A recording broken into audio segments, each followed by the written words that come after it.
Hey guys good morning. So welcome छ हजुरहरूलाई मेरो बिहानीको ब्लगमा है। सो म चाहिँ भने अहिलेसम्म उठेकै छुइनँ। किन नउठेको भने चाहिँ मेरो चाहिँ जिउ एकदम भारी भइरहेको छ। त्यही माथि एकदम जिउहरू पनि पुरा दुखिरहेको छ होइन। अन्त 7 बजेर 13 मिनट गइसकिसक्यो है, 7:13 भइसक्यो र म उठेको छुइनँ। अन्त मेरो बुढा चाहिँ नै उठेर ड्युटी पनि गइसक्नु भएछ। अनि नानी चाहिँ उठेर नुहाइधुवाइ गर्दैछ होइन। अनि म पनि अब उठ्नै पर्छ है, नानीलाई खानाहरू बनाइदिनु पऱ्यो है, स्कुल ढिलो हुन्छ।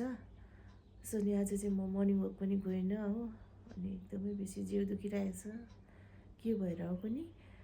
सो नि आजको दिन चाहिँ एकदमै बेसी अँधेरो भइरहेको छ बाहिर चाहिँ। म अहिले उठेर हेरेको र म चाहिँ अब उठ्नै पर्छ, उठ्दिनँ भन्दा पनि उठ्नु नसकेर चाहिँ आज चाहिँ मैले ओछ्यानबाट नै ब्लग स्टार्ट गरेको छु है। र म चाहिँ भने उठिन्छ कि साथीहरू होइन। अन्त दिन चाहिँ आजको दिन चाहिँ एकदम यस्तो छ है, एकदम धुम्मे भइरहेको छ अनि अँधेरो पनि भइरहेको छ है। जिउै दुख्दा पनि जे नै हुँदा पनि उठ्नै पऱ्यो साथीहरू होइन। अन्त चाहिँ अब म पनि ढिलो उठेको छु होइन। अब फटाफटी नानीलाई खानासाना बनाएर खुवाएर चाहिँ स्कुल पठाउनुपर्छ। अब चाहिँ म चाहिँ फटाफटी काम गर्नुपर्ने हुन्छ होइन।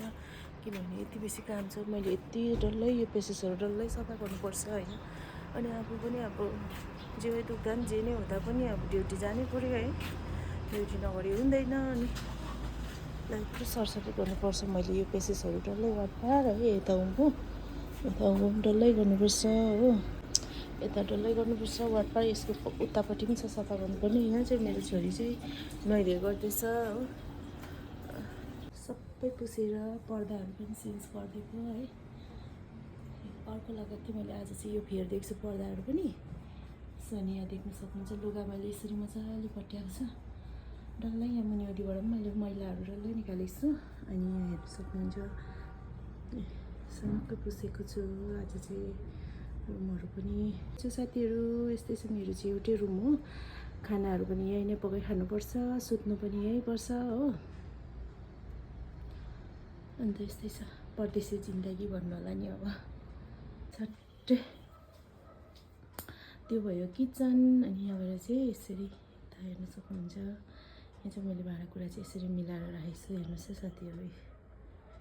अनि यहाँ फ्रिजहरू पनि मैले सनक्कै पुसेँ अघि। अन्त योहरू पनि डल्लै पुसेँ है। कस्तो लाग्छ हजुरहरूलाई मेरो रुम है, भनिदिनुहोस् है त। हामी चाहिँ यही रुममा सुत्नुपर्छ, यही रुममा पकाएर पनि खानुपर्छ हो। त्यो भएर मजाले भने जस्तो सफा चाहिँ हुँदैन। तैपनि जति सक्दो अब ड्युटीबाट आएर सफा चाहिँ गर्ने कोसिस गर्छु होइन। तर पनि अब एउटै रुम भएर होला अब त्यस्तो सफा पनि हुँदैन है, यतिको चाहिँ हुन्छ। अब यो डलहरू धुनुपर्ने छ एक दिन चाहिँ घाम आएको बेलामा चाहिँ। अहिले चाहिँ अब घाम छैन होइन, निकालेर के गर्नु। त्यो एउटै रुम भएर होला मैला भएकै गर्छ हो। अब एक दिन यो डल्लै यहाँ पनि छ, निकालेर चाहिँ डल्लै धुनुपर्ने छ यिनीहरू यो डलहरू। र आशा गर्छु आजको दिन हजुरहरू सबैजनाको शुभ रहोस् है। र यति भन्दै अहिलेलाई चाहिँ बाई सबैजनालाई।